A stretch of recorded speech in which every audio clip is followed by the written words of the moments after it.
Lecture du livre de l'Exode. En ces jours-là, un homme de la tribu de Lévi avait épousé une femme de la même tribu. Elle devint enceinte, et elle enfanta un fils.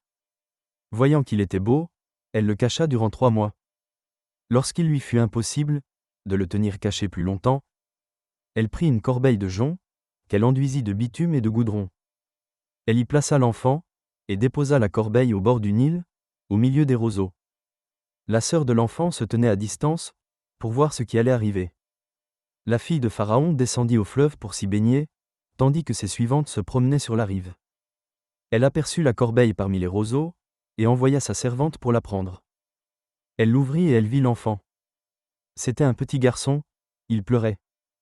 Elle en eut pitié et dit : « C'est un enfant des Hébreux. » La sœur de l'enfant dit alors à la fille de Pharaon : « Veux-tu que j'aille te chercher, parmi les femmes des Hébreux, une nourrice qui, pour toi, nourrira l'enfant ? » La fille de Pharaon lui répondit : « Va. » La jeune fille alla donc chercher la mère de l'enfant. La fille de Pharaon dit à celle-ci : « Emmène cet enfant et nourris-le pour moi. C'est moi qui te donnerai ton salaire. » Alors la femme emporta l'enfant et le nourrit. Lorsque l'enfant eut grandi, elle le ramena à la fille de Pharaon, qui le traita comme son propre fils.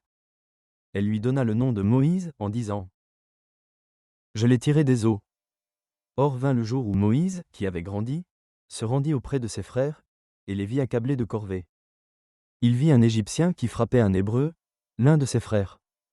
Regardant autour de lui et ne voyant personne, il frappa à mort l'Égyptien et l'enfouit dans le sable. Le lendemain, il sortit de nouveau. Voici que 2 Hébreux se battaient. Il dit à l'agresseur : « Pourquoi frappes-tu ton compagnon ? » L'homme lui répliqua : « Qui t'a institué chef et juge sur nous ? Veux-tu me tuer comme tu as tué l'Égyptien ? » Moïse eut peur et se dit : « Pas de doute, la chose est connue. » Pharaon en fut informé, et chercha à faire tuer Moïse. Celui-ci s'enfuit loin de Pharaon, et habita au pays de Madian. Parole du Seigneur. Nous rendons grâce à Dieu.